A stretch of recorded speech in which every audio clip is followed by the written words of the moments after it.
just a millisecond or more. So you just said, in the United States, this is okay. In other parts of the world, maybe not. So you came in quickly. And you said forcefully? Yes. Okay. What does it mean forcefully? Does that mean that you're ready to, what does that mean for you? Confidence. Confidence, okay. Preparedness. Confidence, preparedness, competence. Okay. Leadership. Leadership. Okay. Well, this is a leadership club, obviously, Toastmasters. Thank you. Anybody else? How do you enter the room? With anticipation. With anticipation. With anticipation. Okay. Anticipation of? What I expect the meeting to be. Okay. I expect to be contributing, Contributing. and so I expect to contribute somehow. Often I don't know how. Okay. I expect I will. So you thinking in terms of your contribution. Yes. This is how you thinking how you enter the room. Excellent. Thank you for sharing. Yes. Openly, Openly. Okay. especially a meeting where you come in where you know some of the people, you might not know some of the others. Okay. You want to establish rapport right away. Rapport. That's right. Rapport of connection. Thank you. All right. Anybody? Yes, Fred. So I came in two ways. One, I was with a couple other guys. I was just having a nice, casual, friendly conversation. So it was fun to come in. But then I was also in the back of my mind still preparing for my speech. So I was half thinking where I was, half thinking what I was doing. Half thinking what you were and half thinking what you were. Okay, Cynthia. Happy. Happy! Thank you. Somebody is happy in this room. I was going to say cheerfully. Cheerfully. Same thing. Cheerfully, open, with anticipation, forcefully, quickly. Did I miss someone? Yeah, I came in with anticipation. With anticipation. Yes. Okay. I wanted, I was coming, when I said wasn't coming, I came expected to hear great things from great people. And you will. And hopefully it will add value to your life. And thank you for sharing. Thank you everyone for participating. There will be some other questions and hopefully you can also contribute as well. I'm looking at the contributors here in the room. What I'd like to offer you is something that I have developed. Every time you enter the room, I have 3 O's that I think about every time I go. The first O is, are you open? Just like you said. Are you open to have a dialogue or are you open to have a monologue where you're just going to be talking and listening to no one and listening only to yourself? So the first O is open. Second one is objective. What is your objective? What do you want out of this interaction? What do you want out of for us? What do you want for yourself? Where are you going? And third O is off-stage beat. Have you seen actors in theater and they walk onto the stage and you cannot take your eyes from them? You're transfixed. You see that this person knows where they're going, knows why they're going there, and they're going to get there. Have you seen those people on stage? They have something called off-stage beat. And that's an emotion that they go deep inside right before they go. Are you familiar with that? And you smile, so you know this stuff. Okay. And that's very important. Actually, it comes from Konstantin Stanislavski. He's a Russian director. He introduced this idea. It's called method acting. Anyone heard of that before? Now, we as leaders, do we act when we come on stage, or do we actually become authentic? Or is there a mix of both? What do you think? Both. It's a combination of both. Okay, it's a combination of both. In what way? Depending on your setting, your authentic self will always come out because that's your nature. Okay. But there may be times you have to act the part in order to portray something to the people you're talking to. That's right. You have to bring something out of yourself and into the others. I believe public speaking is a lot of different things, but it also is performance art. It's performance and it's art. Yes? For me, it's ministry. When I'm standing up doing a Christian monologue, I'm not performing, I'm ministering. Ministering, okay. I have no conversation there because I don't know because that's not part of my background, but I respect that and I honor that. I think we can find common ground being authentic. Right. Because if you're authentic, that telegraphs to the audience who you are and you can connect better. Right, and then when I do other monologues, like the secular monologues, then I make it perform. Okay. But when I'm doing Christian monologues, I'm ministering. Okay. Yes, we had another question. Scott? Oh, no, I'm not. Okay. You were just saying. Okay. Yes, Linda. I think the transition part for me, when I pull up to this building, there's the authentic, but also the awareness of the interaction will start. So Okay. I met people in the parking lot. By the time I get here, Okay. then there's a, coming in with a smile and Okay. engagement and everything. That's But right. it just starts, and then on stage, then you're conveying what you feel inside, what you believe, and what you can do and convey. Then it's accentuated. Okay, it's amplified. Right, Yes. yes. Thank you, and I want to come back to your point, but Jared, you had a... Yeah, I think, like, I prepared for the international speech contest, and at first, I started about a year and a half out. Okay. I was reading different materials from people who went there, and the choreographed stage presence, everywhere you go, there's a point. And That's right. it was real fake at first. You gotta fake it till you make it, is what they say. And so the more you practice it, Yes. it becomes real. That's right. And everywhere you're at, your mind is automatically telling you. So I started out fake, but eventually it just becomes part of you. And That's right. It becomes authentic. That's right. And that's exactly right. The more you do it, the better you will become. You have started on some very important point, Linda and Jared, and I want to address both of them. And I'll start with Linda first. When you said you bring the interaction that you have seen people at the front desk, people at the parking lot before you come, and that's emotional charge, isn't it? And that's emotional charge before you go into the room. Have you ever considered that public speaking is an energy exchange? Sure, definitely. It's an energy exchange between you and the audience. And why is that happening? A lot of times in my life, for example, let's say you go into the office first thing in the morning, 7 o'clock or 8 o'clock, you're going in, and then as you walk through the office, there's this bow wave of energy, something negative. And you say hello to everyone and you smile, but people thinking, oh, they're smiling, but for some reason I feel lousy. But you just keep going and going. But really, what's on your mind? You just had a fight with your spouse. Or maybe you have a toothache. Or maybe your children giving you trouble. And you try to fake it because you're at work, you have to perform. Is that right? What do you do then? Keep going. Keep going. That's right, you keep going. But the point that I want to make is public speaking is energy exchange. And every time you come on stage, you become a leader. And as a leader, there's two things to think about. You have a promise and you have a responsibility.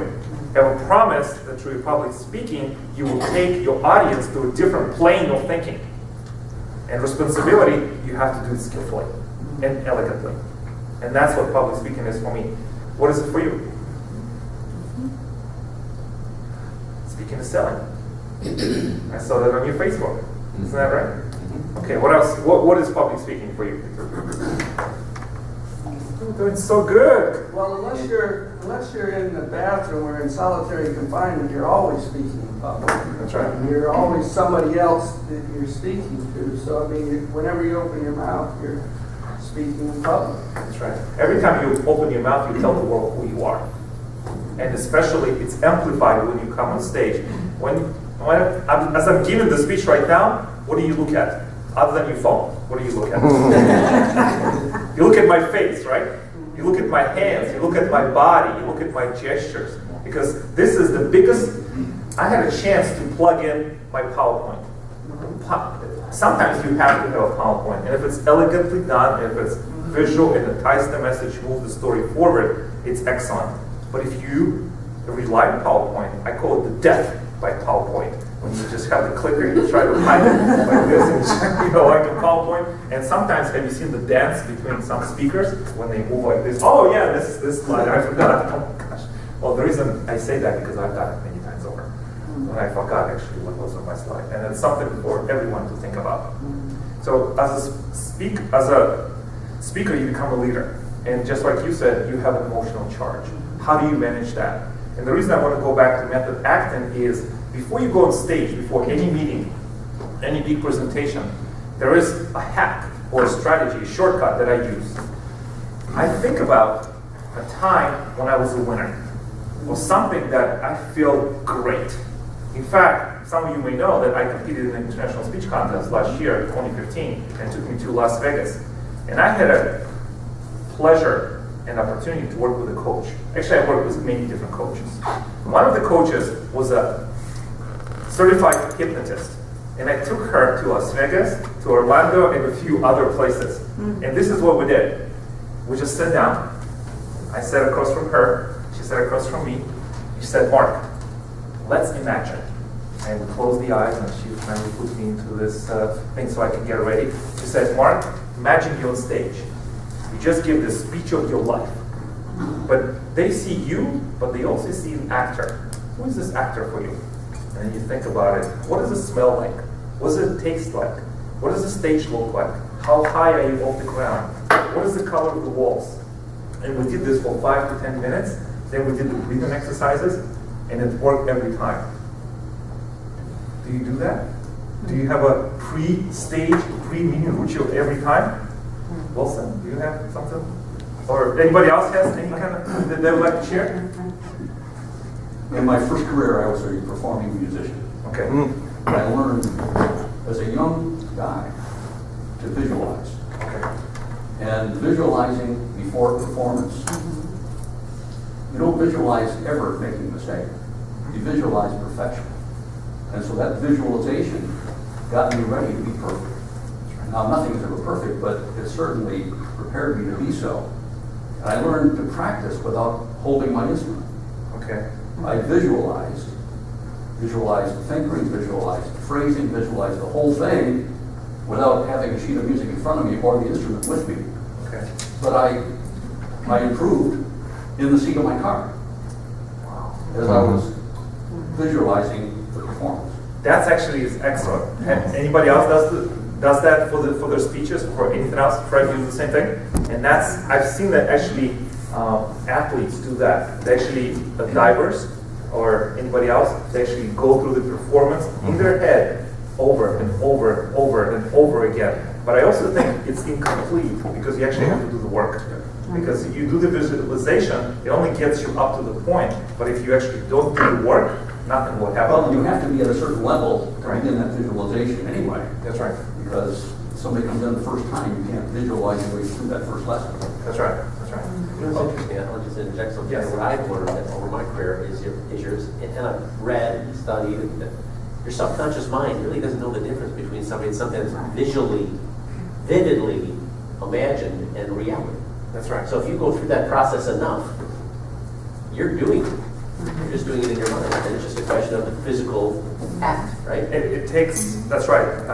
Your subconscious is actually what rules everything you do. Right. Your conscious, I think, is just pretending to know what's going on, but your subconscious is actually what drives the train forward.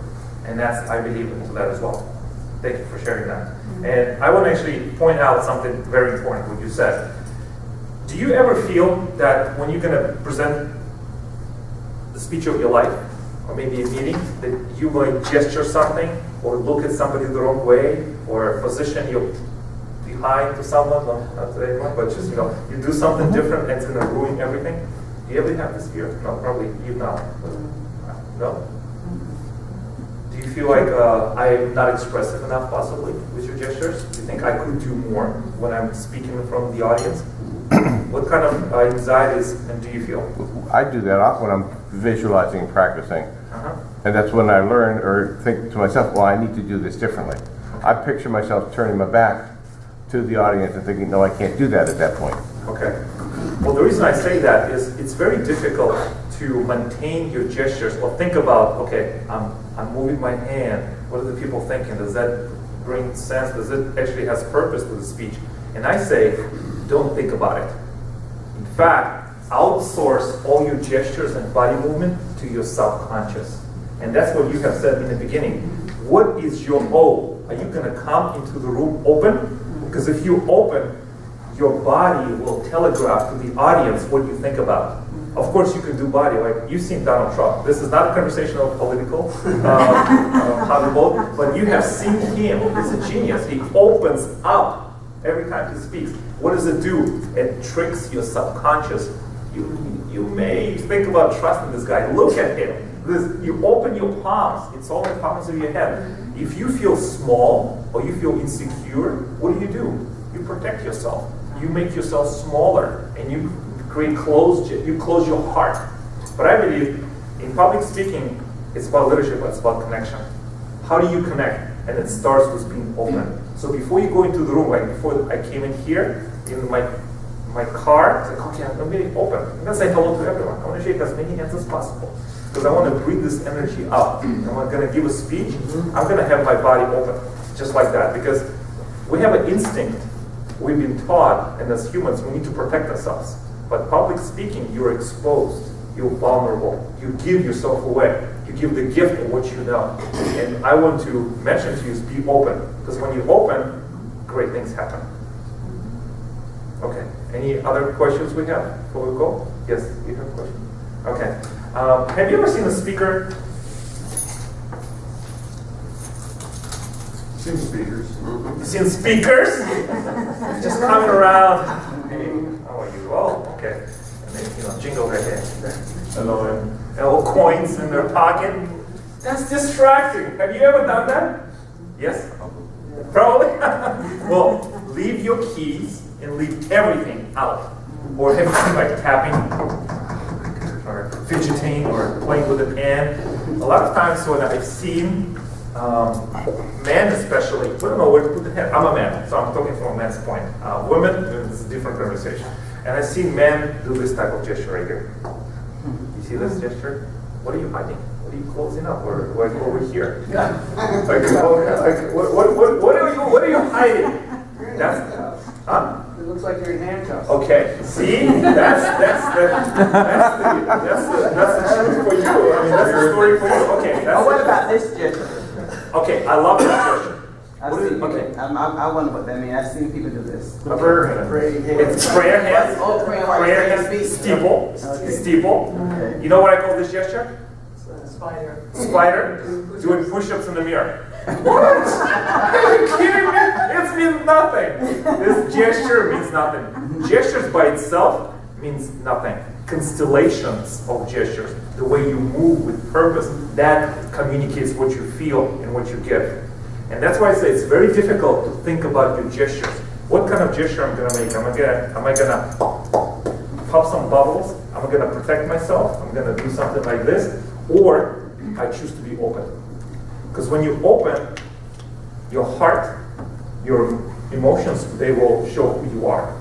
Because if you hide in something, or if you don't believe in the message that you're saying, guess what?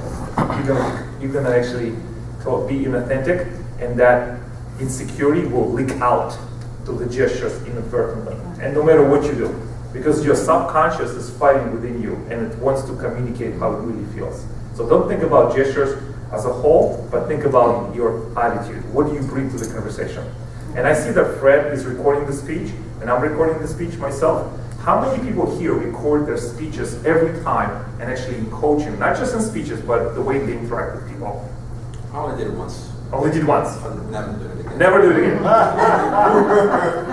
I needed to be doing it. I always say I'm going to do it, But the impact was so powerful as to remember. Okay. Thank you for sharing, by the way. So you recorded one time, you'll never do it again. Wow. Never. I can say never. Of course. For now. For now, no. Not in the future. And Scott said you should. I got one from when I first started speaking years ago. I look at all the time. Yes. And I keep saying I'm going to start recording speeches, but I just haven't done it. Okay. We'll get to, yes, Fred. I'm just thinking, I've recorded your speeches for several of you and sent them to you. I hope you've been watching them. I appreciate that. We're scared. I appreciate that. Don't hurt Fred's feelings. He tried so hard to do this for you. And Jared. During the international speech contest in preparation, I recorded, and then I videoed every time, and I competed. And I hate listening to myself. I hate watching myself. It's just brutal. And it's just like, Get better. I just have that. I do it, and I look at it, and It's I'm just brutal. like, And what did Darren LaCroix say? Well, we all are held to listen to you. Why can't you listen? That's exactly right. Because I had a dear friend, I don't know if you know her, Jeannie Elliott. She's a Toastmaster from where I live. She was a trainer in Disney, and she told me, okay, Buttercup, everybody else have to watch you and listen to you. Why can't you watch yourself? And that was a push in the behind that I needed. Because to be honest with you, I have over 300 videos hidden and Facebook that I share with friends and mentors and coaches that are not locally, and I watch them over and over again. And Jared, I hate watching myself. It's torture. It truly is a torture. It is a torture when you start, when you watch one video, when you watch it for 1 month, 3, 6 months. But then after a while, you take a step forward and you're thinking, you know what, it's not that bad. And then you take another step forward, you're thinking, you know what, actually I'm gonna send this video to my coaches, I'm not afraid. Because the more you do it, the better you become. It is torture, it is brutal. You don't wanna see yourself, you're thinking, I'm such a greatest speaker in the world, and this, really? It's actually, it cuts to your self-identity, to your self-esteem. And I know, you're a man, I am as well, I get it. But you have to watch yourself. A lot of times people record themselves, and then buying their story, they tell them, I just recorded myself, I'm doing ahead of the game. But they forget the step 2, which is just as important. You have to watch yourself. Just because you record, tell yourself a story, I made an investment or something like that. But in reality, you have to watch yourself. And if you feel really ambitious, send it to the world. How many people here have YouTube channels? Fred, okay. Do you see the abandonment when the audience jumps off from your video and you can see where you need to do better next time? Do you know what I'm talking about? Audience retention? Because the audience, the whole worldwide, and they see, like, as you're speaking and your energy dips, and you think, okay, there's something wrong, and you do it again and again and again. So, what I would like to offer to you is to keep video language diary. And not just in speeches, but every time you go to speak with someone in a conversation, ask their permission, because you will see mannerisms that you never saw before. You're going to see touching your face, you're going to be scratching, you're going to be doing this, whatever it is. You don't need that. Because if you want to talk, walk, and look like a leader, you have to act like one. And that's a muscle. It's a muscle, and it grows with use. Of course, you can be fatigued in the beginning, but you'll get better. How much time do we have left? Because I know it's already 9:40, so I need to wrap it up. I have your speech time at 24 minutes, but he's asking about agenda time. Okay. We have 6 minutes. 6 minutes left? Okay. Any other questions before we finish up? Yes. Yes. It's not a question, but as I listen to you speaking about recording and looking at yourself, at first it would seem for me that, oh, this is not what I want to represent. But personally, I feel it's a good thing to do because you actually can change the things about the speech that is not pleasing to you. If you do not like it, I don't think your audience will either. So by recording and seeing, maybe the way you dress, even that, you see, well, I need to do something about how I appear. I need to do something about the words I choose, the way the enunciation, whatever. But it might be a good idea that all of us have a picture of what we look like if we are going to profession. Absolutely. If you take yourself seriously as a speaker, video is the tool that you need. Not only will it's for self, because video does not lie. It shows you exactly who you are. Yes. Like sometimes I need to lose a few pounds. Yes, I know. I'm working on that. But that will show you, because camera adds 10 pounds. You know that, right? Is that right? That's true. And because video will show you exactly who you are and help your coaches. Because I have coaches all over the world, and I cannot perform in front of them. So I take the video, I send them the link, and they think, okay, this is what we need to work on. This works well. And the video is the way you communicate, and it's going to only expand and amplify. And so don't be afraid. In the beginning, yes, you will fall and you will stumble, but you have to trust the process. Have you? Yes. When you finish. I want to. Have you read the book by Malcolm Gladwell, Outliers? Anyone read it before? He introduces the concept of 10,000 hours. 10,000 hours to take you from amateur to professional. And it takes time, it takes deliberate practice, and it takes constant feedback. So if you want to become a professional speaker, you have to pay your dues, whatever it is. And then you have to do it with intensity. And video is just one of those tools. So the more you do it, the better you become. And the more you spend time understanding, analyzing the way you move, the way you manage your energy while on stage, you become better. Yes? Are you sure that the video can lie? Cannot lie. I've heard of people splicing videos and making things appear one way when they really are another way. I need to talk to those people. Okay. This video does not lie. Thank you. I do want to make 2 exercises before we go. How many people here heard about Amy Cuddy? Okay. Amy Cuddy is a social psychology professor at Harvard Business School. She is brilliant. When she was 19 years old, she had an accident. She was thrown from the car. And she was gifted up to that point. And something in her brain changed. She was no longer smart. She spent years in a hospital, and then she graduated from college. And she feels, and she felt like an imposter. An imposter that, oh, I don't deserve to be at this college, I don't deserve to be at this university. And then later on, she created a TED Talk about body language. It is in the top 5 most viewed TED Talks of all time. Out of current standing, it's over 9 million views. She talks about fake it till you become it. Don't make it till you make it. Fake it till you become it. The more you do it, the more you will own the space. So if you indulge me, let's do an exercise from Amy Cuddy's talk. Can I ask everyone to stand up? Unless you don't want to stand up, that's it, that's fine. You don't have to stand up. You can just watch me or watch your other members. Let's do this power posing. You heard about power posing? No? Yes. I will demonstrate a couple to you. Okay? We have some mix, men, women, different. Okay. You can do one like this. Think about, okay, this is your superhero. Is that a Wonder Woman? Wonder Woman. Wonder Woman, okay. Now, man, guys, if you don't feel like you Wonder Woman, fine. Do this. Victory. Because what that does, it drops the cortisol level in your body, in your brain, and actually raises testosterone in men and women. And you hold this pose for 30 seconds. V. Okay, you're Superman. Amy Cuddy, she actually also called this starfish up. That's another one. But I call it the victory pose. And just hold it for 2 minutes, 1 minute, 30 seconds, 15 seconds. Go into the bathroom before every big meeting and just do this and say, yes, I'm the winner. I'm gonna go and I'm gonna be open. I'm gonna give them the best presentation of my life. See, everyone is smiling. And this is how you end the meeting, how you end the presentation. So you can sit down. I hope this was beneficial to you, and because our body language is how you interact with yourself, how do you influence yourself, and how you influence others. Because you cannot influence anyone until you influence yourself.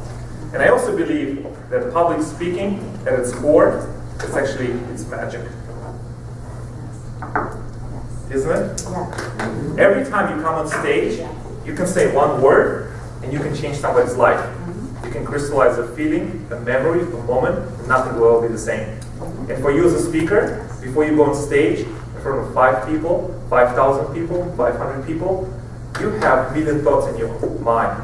And your stomach does acrobatics unimaginable just a few moments ago. And then it's go time. Then you walk, you run, you burst into the stage, and then magic happens. You have an energy exchange between you and the audience. As the audience member, you want the speaker to succeed, right? Yeah. You want me to champion the cause and move the world, and I want to give my energy. Public speaking is magic. Do you have it?